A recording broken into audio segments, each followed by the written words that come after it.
میں نے کہا اس نے امام حسین کو پاگل کہا؟ آپ کے کانوں پر جھو تک نہیں رہیں گے؟ کہ نہیں وہ یہ کچھ اور کہنا چاہتے تھے. تو میں نے کہا وہ کہتے نا. نعرے لگانے سے صرف عاشق رسول بننا ہوتا تو پاگل تھا حسین جو سر نیزے پہ چڑھا دیا. جو کہنا چاہتے تھے وہ کہتے نا. اس نے پاگل کیوں کہا؟ کہتے جناب جذبات تھے.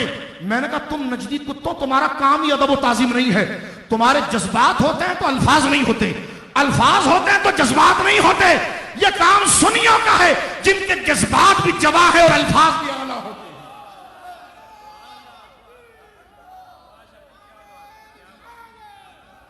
یہ تبلیغ تمہارا کام نہیں. صحابہ اور اہل بیت کی محبت کو بیان کرنا تمہارا کام نہیں. اٹھائیے ایک کلپ میں وہ کہتا ہے معاذ اللہ، سنیے غور سے. تبلیغی دیوبندیوں سنو غور سے، سنو غور سے. آسمانی کتاب ہے، اللہ کا کلام نہیں ہے. زبور آسمانی کتاب ہے، اللہ کا کلام نہیں ہے. انجیل آسمانی کتاب ہے، اللہ کا کلام نہیں ہے. صحیفے 150 چھوٹے پمفلٹ کتابیں، چھوٹی کتابیں، وہ آسمان کی کتابیں ہیں، وہ اللہ کا کلام نہیں ہیں.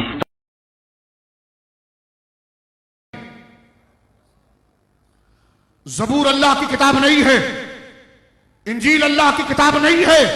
اور آپ ڈھونڈنا جناب کہاں پر یہ تقریر کا نام ہے میلاد النبی، اور تقریر فیصل آباد جامع مسجد عائشہ کی ہے. ابھی جائیے نیٹ پر، نیٹ کا زمانہ ہے، ابھی نیٹ واضح کیجئے، میلاد النبی لکھیں، اس بندے کا نام لکھیں طارق جمیل کا، مسجد عائشہ کا نام لائیں، پوری تقریر کو ڈاؤن لوڈ کریں. جو جملہ میں کہہ رہا ہوں اگر وہ نہ ہو، عدالت کہیں گے عدالت، جہاں کہیں گے جہاں، آنے تیار ہوں. اس لیے کہ الحمدللہ جن بزرگوں کے قدموں میں ہم بیٹھتے ہیں، نہ وہ ہمیں بے غیرت بناتے ہیں نہ ہمیں جھوٹا بناتے ہیں. سمجھ رہے ہیں آپ میری بات؟ کہتا ہے توریت اللہ کی کتاب نہیں، زبور اللہ کی کتاب نہیں، انجیل اللہ کی کتاب نہیں. پھر آگے چل کر میں نے سنا کہ شاید کوئی الگ بات ہو. کہتا نہیں، قرآن اللہ کی کتاب ہے. اگر یہ اللہ کی کتاب ہوتی تو اس میں رد و بدل کیوں ہوتا؟ ایک کلپ سنو. اور کہتا ہے کہ رسول اللہ لیٹے ہوئے ہیں، جملہ کہتا ہے رسول اللہ لیٹے ہوئے ہیں اور آپ کی ناف نظر آ رہی ہے. امام حسن کھیلتے ہوئے آئے، دیکھا کہ نانا کی ناف کا سوراخ ہے. یہ جملے اس کے ریکارڈ سنیے. نانا کے ناف کا سوراخ نظر آیا، امام حسن نے وہیں سے پیشاب کی دھار ماری. آپ سوئے ہوئے تھے، آنکھ لگی، کبھی کبھی آپ چادر، ایک چادر اوپر ایک تہمد نیچے، آپ چادر اوپر لیے سو رہے تھے، کرتا نہیں، چادر اوپر سے ہٹ گئی. حضرت حسن آئے، چھوٹے بچے، اور دوڑتے دوڑتے اگر اپنے نانا کے پیٹ پہ چڑھ گئے. آگے ناف نظر آیا تو بچے کو یوں نظر جیسے یہ سوراخ ہے. اس نے وہیں دھار ماری پیشاب کی، وہیں دھار ماری پیشاب کی. اور جب پیشاب کی دھار ماری تو آپ کی آنکھ کھلی تو آپ چپ کر کے لیٹے رہے. امام حسن نے وہیں سے پیشاب کی دھار ماری. کس نے بولا یہ جملہ؟ طارق جمیل نے.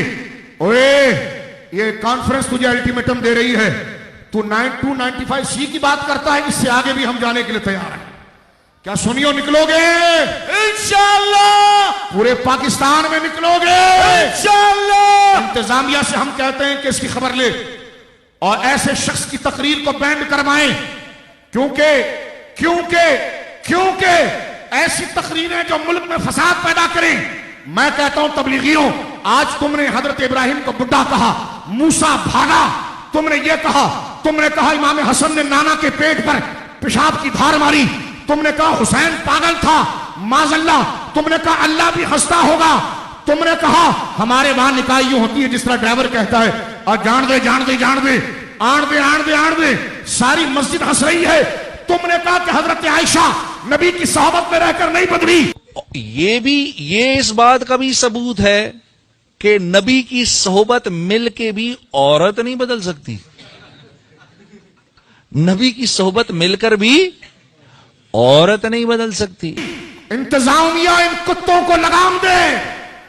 بے شک بے شک. میں نے حدیث پڑھی آپ کے سامنے، صحابہ کی گستاخی کی ہے. تبلیغی جماعت پر اور انتظامیہ بکھرے نہیں. 90 کلو چرس انہی کے بستر سے پکڑی گئی تھی میں. پریشانی کی ضرورت نہیں. تمہیں ٹھوکنے کے لیے، فوجیوں کو مارنے کے لیے، وردیوں میں تمہیں مارنے کے لیے پلاننگ رائیونڈ میں ہی ہوتی ہے. یہ وہ لوگ ہیں جو مصطفیٰ کے آل و اولاد کے نہیں، وہ تمہارے کہاں ہو سکتے ہیں؟ جو مصطفیٰ کے غلام ہیں وہ پاکستان کے بھی عاشق ہیں، تمہاری وردیوں سے بھی پیار کرنے والے ہیں۔ سمجھ رہے میری بات آپ؟ لہٰذا ہم یہ کہتے ہیں اور تبلیغی جماعت سے کہتے ہیں کہ اس کو ہٹائیں، اس لیے کہ آج اگر ابراہیم علیہ السلام کو بڈھا کہا جائے، امام حسن کو حسین کو پاگل کہا جائے، اور آج معاذ اللہ حضرت موسیٰ کے لیے گھٹیا جملے، اور ایک جملے میں کہتا حضرت عمر جو ہے وہ بھیگی بلی کی طرح بن گئے۔